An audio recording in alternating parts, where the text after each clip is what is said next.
ఎందుకు ఆ సినిమా ఇప్పటికీ కూడా చాలా గొప్ప సినిమా కింద అందరూ కూడా భావిస్తూ ఉన్నారు? అంటే అసలు విజువల్ లాంగ్వేజ్ అనేది ఏంటి అనేది దానికి షోనే చూడాలి. కామన్ మ్యాన్ ఏ ఆస్పెక్ట్లో ఆ సినిమా చూడాల్సి ఉంటుంది.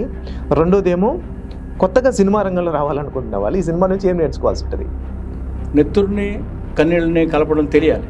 అంటే చలం లాంటి మహారచయితలు చేసిన పనిని ఇప్పటికి కూడా చాలామంది విలన్ అంటే గబ్బర్ సింగ్ లాగా ఉండాలి అని అంటారు. ఏంటి సార్ అంత ప్రత్యేకత దాంట్లో అతను సాధించింది?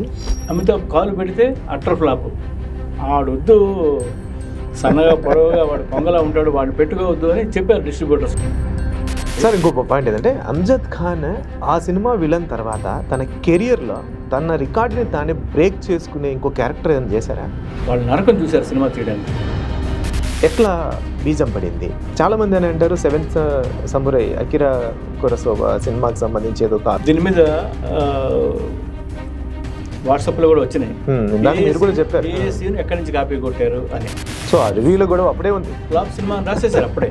ఈ భూమి మీద అత్యంత బరువైనది ఏదైనా ఉందంటే ఒక కొడుకు శవాన్ని తండ్రి భుజం వేయటమే అన్నాడు. అందులో ఒక ఫైట్ని చిత్రించడం, ఒకవైపు ఏమో గుర్రాలు పరిగెడుతూ ఉంటాయి. దీన్ని ఎట్లా అప్పట్లో సాధించారు సార్? అమితాబ్ బచ్చన్ వాళ్ళ ఫాదరు యూపీలో గొప్ప పోయిట్ హరివంశరాయ్ బచ్చన్ కొడుకు కదా. అవును.